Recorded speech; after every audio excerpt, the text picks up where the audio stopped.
So, sino makakatanggap ng good news sa linggo na to? Sa week na to? Sa timeless ng reading natin, you have to use your intuition.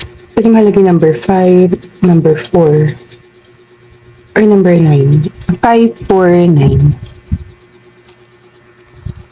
Pwede mahalagay din yung letters na E, D, I. E, D, I. Or meron ka nito sa pangalan mo. Galing ka sa matinding problema, kaso may mga nakaaway ka din. Recently, mga 5 weeks ago, mga 5 linggo nakakalipas. Feeling mo, kailangan mo na mag-walk away, kailangan mo na mag-move on. Medyo nahirapan ka sa time na to. For Cups card naman to na gusto mo na mapag-isa. More dumadaan ka sa time ng isolation. Yung gusto mo lang lumayo. Ibig sabihin, gusto mo lang ng more time sa sarili. Napag-isipan mo na yung mga nangyari. May pinag-pray ka talaga. Anong good news na pwedeng dumating sa'yo sa week na to? Kung ano yung pinagdadasal mo. Kung ano mismo yung pinag-pray mo. Iba sa yung reconciliation. Kung may tao ka na iniisip, nag-walk away ka sa tao na to, hindi ka nag-uusap sa time na to, possible makarinig ka ng balita sa kanya. Iba sa inyo magkakaroon ka unexpected na regalo. Gift. Iba sulat. Uso pa ba to? Uso pa ba nakakatanggap ng letter? Ikaw nakakaalam mo? Letter talaga siya ha, sulat ha. Or pwede din legal documents na inaantay mo. Kung ano may pinagdadasal mo. Iba sa yung invitation. Invitation. May imbitahan ka. Ngayon, ikaw kasi nakakaalam ng pinagdadasal mo. Maganda akong message. Para sa mga taong magkakaroon ng reconciliation. Ano message ng person?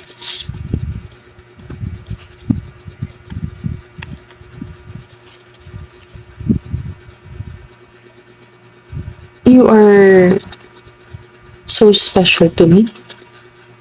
Sana hindi ka nagalit sa akin. Baka galit pa. Baka siya nakaaway mo.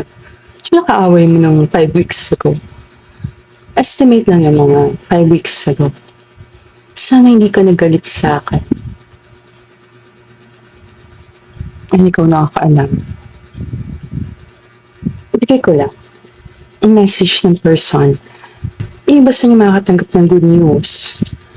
Kung birthday mo connect sa number 6, number 3, number 4, or nasa edad ka malapit sa 34 to 37. Ngayon, hindi man natin tatanungin edad mo, confidential. Confidential information. 34 to 37. Kasi ma'am, kasi older na ako eh. Pwede din 43 hanggang 50.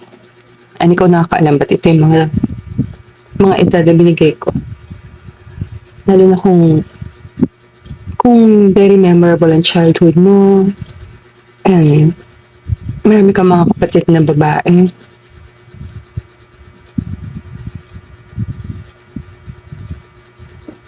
Or ikaw yung naiiba sa inyong magkakapatid. Hindi mo lang unique ka sa inyong magkakapatid.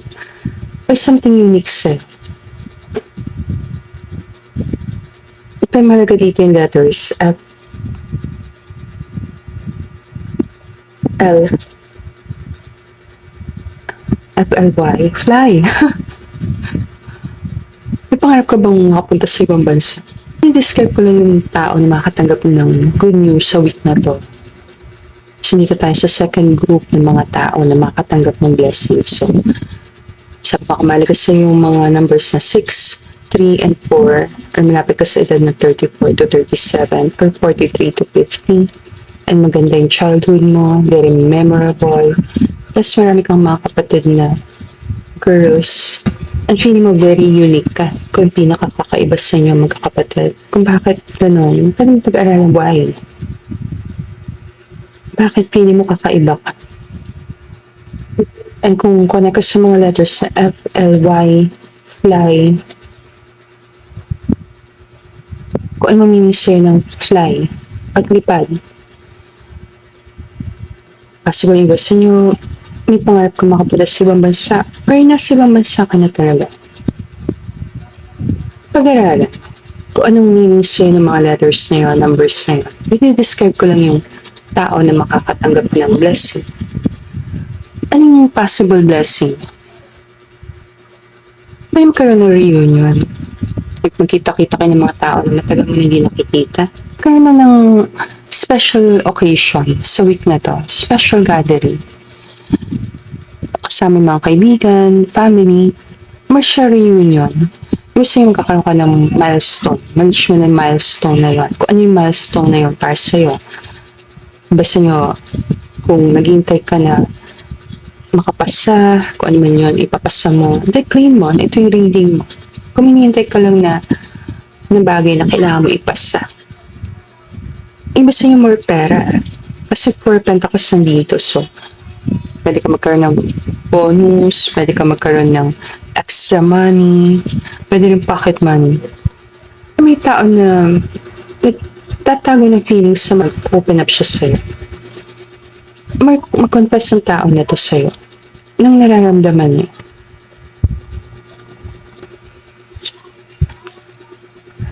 Ako na lang ang piliin mo. Ako.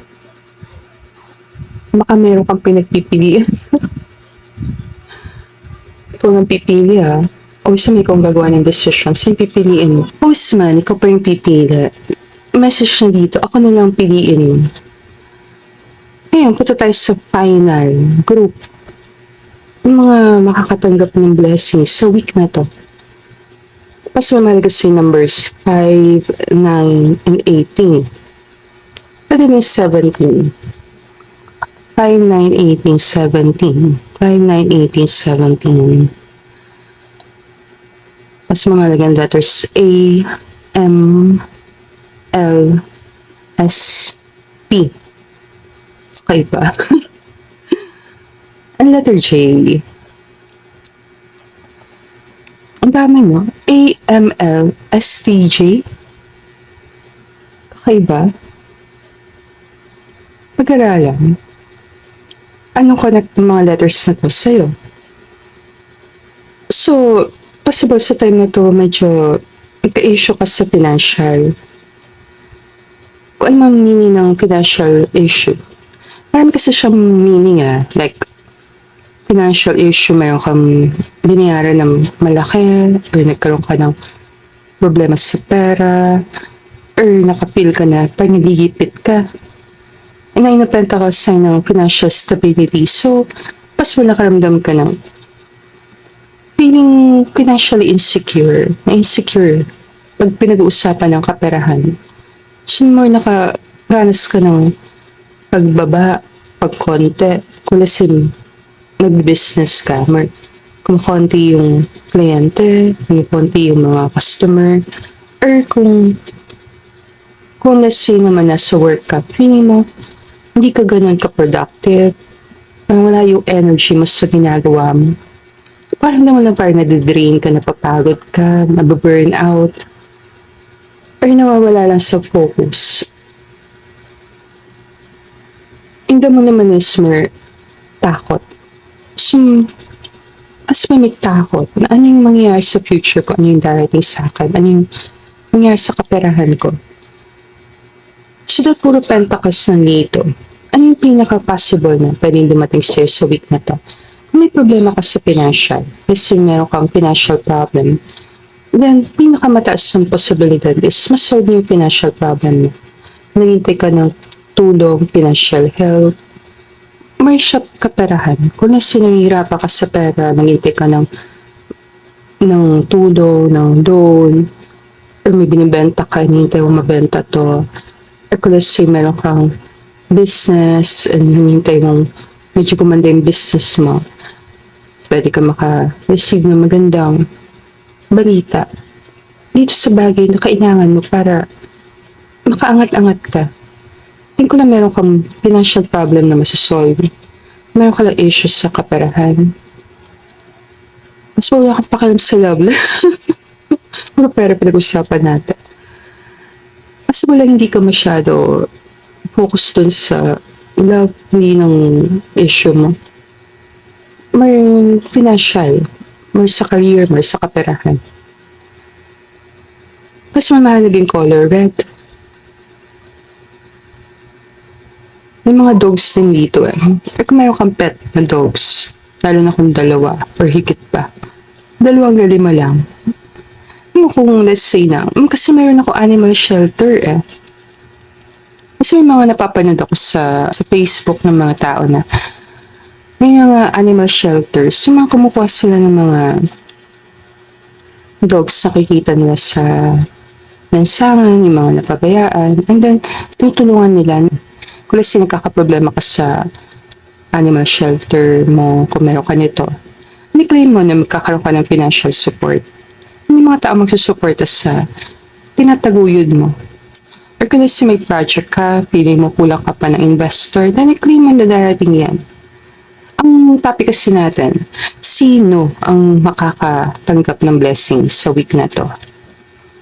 So, yung mga tao may animal shelters, mga tao na tumutulong sa kapwa, yung mga tao na generous, yung mga tao na may mga businesses, and kung isa kang content creator, ngayon kung content creator ka, gusto mo content creator ako then pwede may claim na magkaka-good news ka about your monetization, diba? Mari siya sa kaperahan eh. Ngayon kung nag-work ka sa 9 to 5, like nasa company ka, nag-work ka sa kumpanya, ano yung blessing na pwedeng dumating sa'yo sa week na to? Possible kung meron kayo hinihintay na refund, bonus, or anything na financial, may performance mo sa work, pwede may claim na darating na siya. Kung hinihintay ka lang na perang paparating, hindi ko may pera siya na darating sa'yo. Mukha ko mercy siya. Kahit tayo mo ng love life, ipipilit ko. Pipilit ako. Kasi kung feeling ko gusto ko pantay eh. Kaya maganda kung meron din. Lagyan natin ah. Oh yes sir, no? Please stay with me. Kung tinatanong mo, mag-stay ba yung person sa tabi ko? Like yung person kasama ko? Ay, sagot ko. Ngayon lang kita sagot. Ngayon yung mga natitirang cards. More lang to, tayo sa'yo. Para mas mapabilis yung pagdating ng mga blessings. Page of Cups is be open. Yes, open to receive. Open na makatanggap. Ang Seven of Cups naman is mga bagay-bagay na nandiyan naman talaga sa light mo. Kasi kailangan mo na i-focus sa attention mo sa maganda. Minsan yung blessing nang gagaling sa mga tao. So, may 3 tao nandito. May 3 kang kaibigan, may 3 kang anak, or ano mo minisay ng 3 tao. Kung may 3 tao ka kailangan kausapin, gawin ng action. Hindi ko lang may 3 tao makakatulong sa'yo sa week na to. 3. Kung sino yung 3 na yun, ikaw pa yung nakakakilala, nakakaalam sa kanila. So, 3 importanteng tao, makakatulong sa'yo. Paano kami mga blessings na to? Ito yung tinatawag na breach of incidents. Makuha man gusto mo dahil may mga tao na dumating para tulungan ka. Pa sila yung naging tulay, naging daan para makuha mo yung blessing. May darating sila kasi meant to be nandun sila. Tinatawag ko din silang helper. So sila mga helpers mo. High Priestess, isa sign na you have to use your intuition. And the world is, kung feeling mo parang wala kang natatanggap eh. No, meron din para sa'yo. Basta ka lang may open lang yung mind mo sa posibilidad na nasa harapan mo na yung kailangan mo. Ngayon ko sa kang tarot reader. Ngayon kung mahilig ka sa tarot reading, card reading, pwede mo naman gamitin yung cards din. Yes. Pwede ka mag-connect sa spirit guides mo kung saan ka naniniwala. Through prayer, pwede rin. Look at the bigger picture. May mga blessing din sa mga pangit na pangyayari sa buhay natin. minsan di lang natin kayang tingnan yan kasi ayaw natin yung pangyayari. Pero kung titingnan mo mabuti, may mga blessing din dumarating sa mga hindi magagandang pangyayari.